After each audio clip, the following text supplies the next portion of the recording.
Hey yo, what's goody guys? It's 10-5 Plays, back with this video.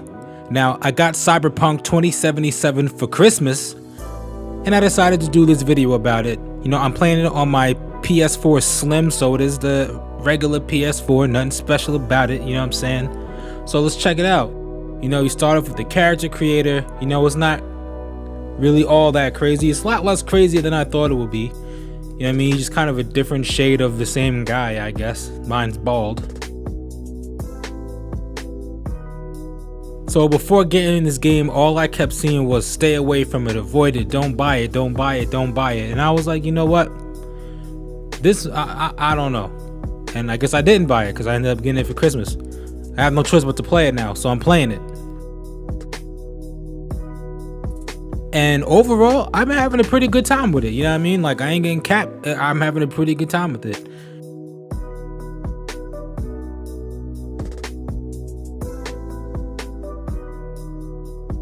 The issues are there, and they're pretty glaring. You know what I'm saying? Sometimes it just rains cars or motorcycles, or you hit a wall and you're just losing your mind. And when you're playing it and you're driving through towns and through cities or whatever, you know, you can kind of get a little bit queasy from everything going on and just how poorly it's presented to you.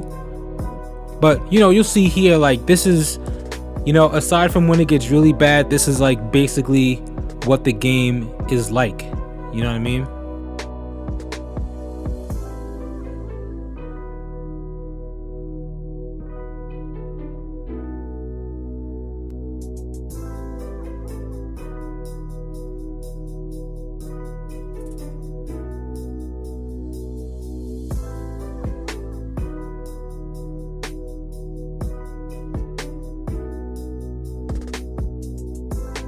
You know, I remember seeing, you know, everyone talking about this game before it came out. You know, it's like the next step in open world gaming and this and that. I will say it's definitely overhyped. If you look past the bugs and you say, oh, this is a perfect version of the game, I wouldn't say right now that it's a very good open world game, because there's, you know, Grand Theft Auto San Andreas had a deeper open world than this game has. You know what I mean? Like, it's nice driving around, I guess, even though it's barren wasteland for the most part, but it doesn't really do anything to step the genre up more. It's kind of like a more hyped Watch Dogs game, you know what I mean?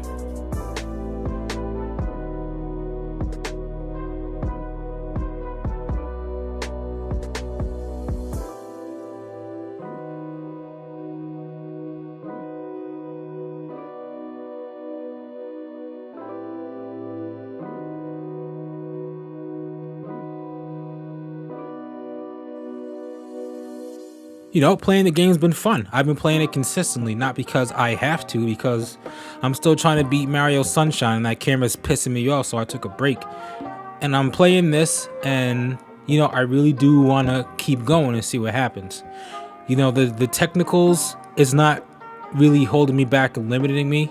I think it's just making anything outside of, you know, story and whatnot, anything outside of that is not interesting at all. Like, I don't care, especially with how it looks and how it plays. It's just, you know, there was one part where you had to fist fight these dudes and the frame rate could not keep up with what was going on screen. Like, they just be popping all over the place and you're popping all over the place, and it was a mess. So yeah, it does hinder the gameplay. So I don't know if I'd recommend anyone going out and buying it, you know, unless you got a PS5 on the way. I don't know how good it plays on there, but, you know, you can see from the gameplay that it seems like a standard game. You know what I mean? Like, it's nothing special, it's nothing great, but it's a standard game, and I think its strengths are really in its characters and its story.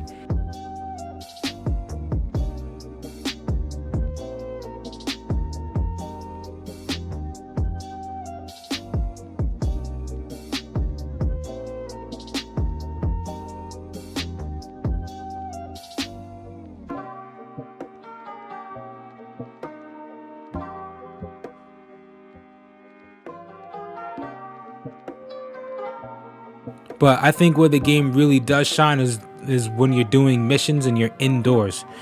You know, I think the game would have been fine if it was a confined area game. You know what I mean? Like a nice chunk of area, maybe like Outer Worlds.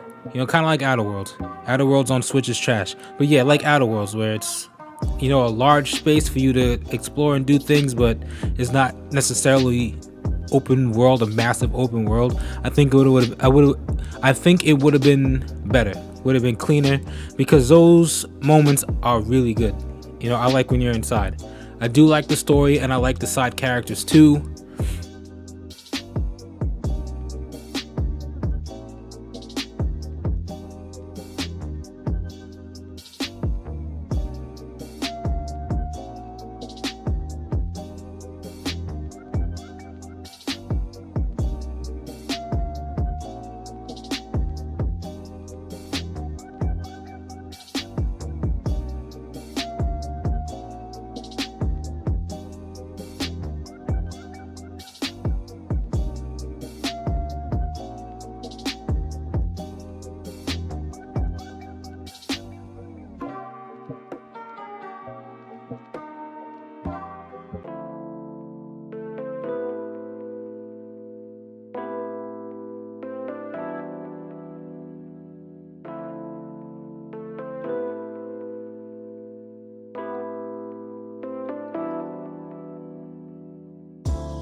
I like the gunplay, I like the weapons, I like the weapon system. You know what I'm saying? It is fun, and I do really look forward to playing this on the PS5, hopefully the actual PS5 version, where a lot of this stuff is addressed. You know what I mean? I know a lot of people will try and give CD Projekt Red a break and make excuses for them. There's really no excuses. The game's fun, but it's not groundbreaking. It's not pushing the envelope. It's nowhere near as immersive as the last Grand Theft Auto game. You know what I mean? So it's a little weird that it's running the way it is. You know, I played Red Dead Redemption 2, and that was an immersive game. This game is nowhere near as immersive as stuff like that. So yeah, I'm a little perplexed as to why it runs the way it does. I mean, you know, sometimes people just, you know, it could run fine, but they just didn't optimize it for that system yet. You know, they probably optimized it for PC, even though they've been saying it's for PS4 for years now. You know what I'm saying? But it is what it is. It's a shame. It could have came out, it would have been great, because it's not bad right now. It's a shame that, you know, people had to be sneaky and be backhanded and hide information and limit reviews to sell a game that clearly wasn't ready to be played on the system that it was marketed for. But it is what it is. If you ask me, it is a fun game. It is fine. You know, it's good. It's not fantastic, but it is good. Some fixes, it can be great.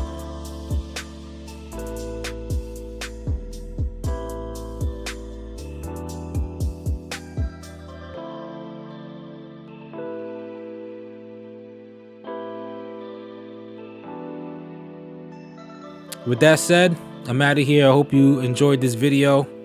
Check this stuff out. If you got Cyberpunk, let me know what you think in the comments, alright? Peace.